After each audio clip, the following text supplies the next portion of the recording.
So hello, my name is Lacey Reichwald. I'm the president of the board of directors for the Whitewater Grocery Co. And I have with me today Deborah Blackwell, the owner of Studio 84 here in Whitewater.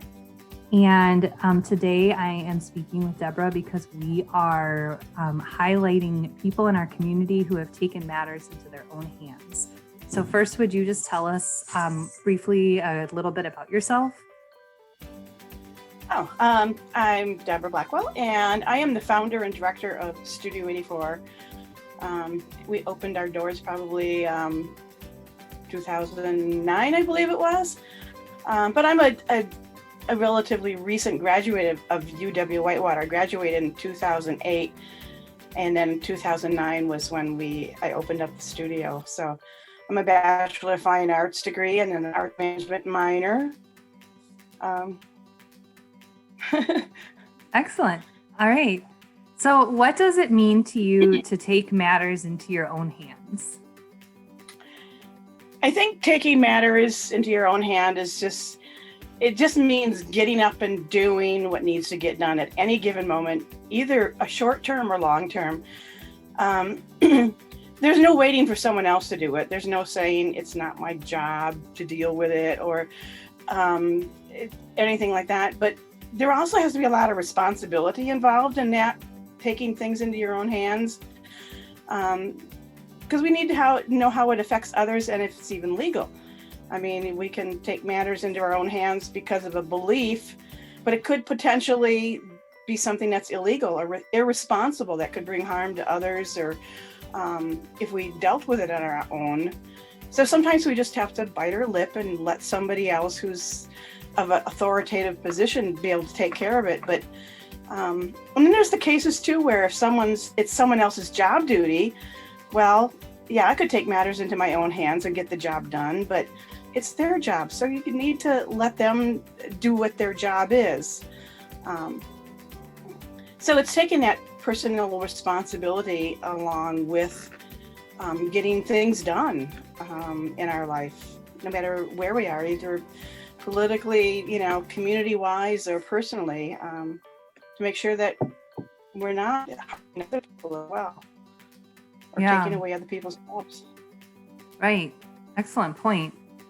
So tell me about a need that you have seen in our community and how you rolled up your sleeves to meet that need. I guess I'll have to point to Studio 84. I really feel that there was a community. One of my favorite quotes is to find your gift in life and use it to help others. And that's really what inspired me to develop Studio 84. While I was in college, I saw that so many people with disabilities weren't in art classes, but when they were, I always volunteered to assist as they needed. And it was there that I learned where my gifts were. And that's when I just ran with it and started Studio 84 my last year of college. As when I started working for that. But I found my gift was not only in art, but also in helping people.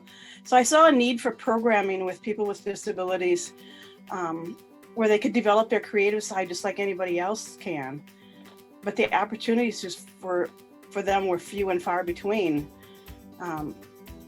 And money was oftentimes a huge issue for them, typically because they're at very low end of the economic ladder. But also keeping up with the demands of a typical art class or even a 2-hour workshop. For many with cognitive disabilities, it's close to impossible for them. So I saw that need in our community, a chance for people with disabilities to do things at their own pace, their own time, using the abilities that they have, and with the positive reinforcement surrounding them to be successful at what they do. And even within the 10 years or more that I've been operating, we found that the studio grew with our programming. And so I always took that initiative to really take matters into my own hands too there, because we found that many were intent to make art as a career. So they came through our doors expressing how incredible the studio was, because they always wanted to be an artist since they were little, but were never given that opportunity. So many times they're focused on, when they're in school, their focus is teaching the very base to get them to pass the grade to the next. And as adults, they're just really focused on getting them basic needs met, which is oftentimes a very slow process. And then they find us and it changes their life. And they're oftentimes, with our programming, they're challenged mentally, creatively, and they learn new skills. And some now have their own business selling their art. So there's been this need in our community for that, the opportunity for everyone. And so that's kind of how I jumped into all of this. I never thought twice about what was needed to get done while developing the studio. I had no background in business, all the legalities and regulations of them. But so Google kind of became my best friend all these years. So I've learned a lot from the internet, just how to run those things.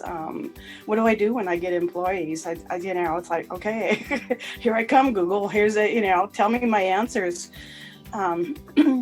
But I tend to be that kind of a person where I just jump in and learn as I go. Yeah. I have that kind of sink or swim mentality.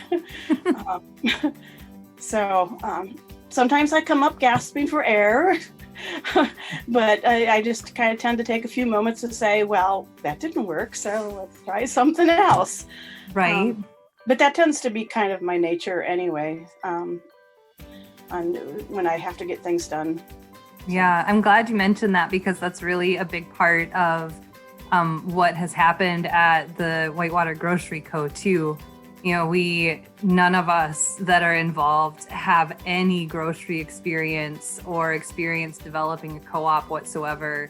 And Google and our mentors at other co-ops have been our best friends, and everything that we've done has been like sink or swim. It's all trial and error. And I think that's a big part of being able to take matters into your own hand, is not having that fear of failure, but knowing that you can make it happen no matter what.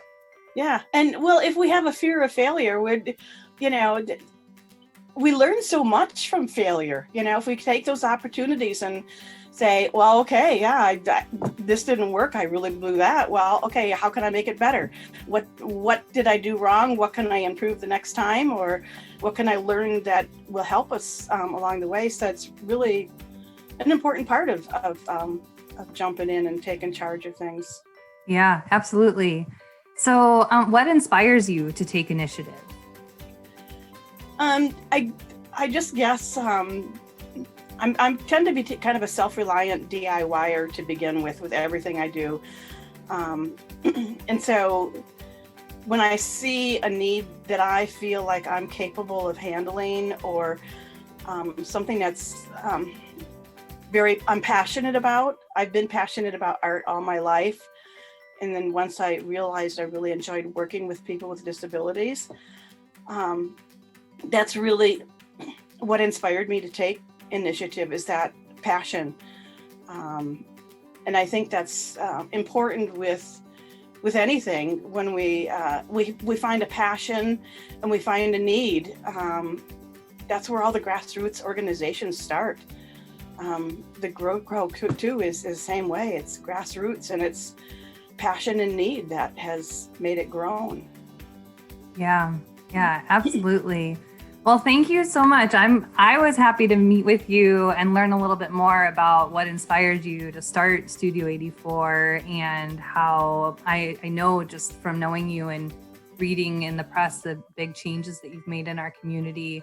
So I'm really grateful that you have that drive to take matters into your own hands and have brought Studio 84 to Whitewater and to the community that needs it so desperately. So thank you. Oh, thank you.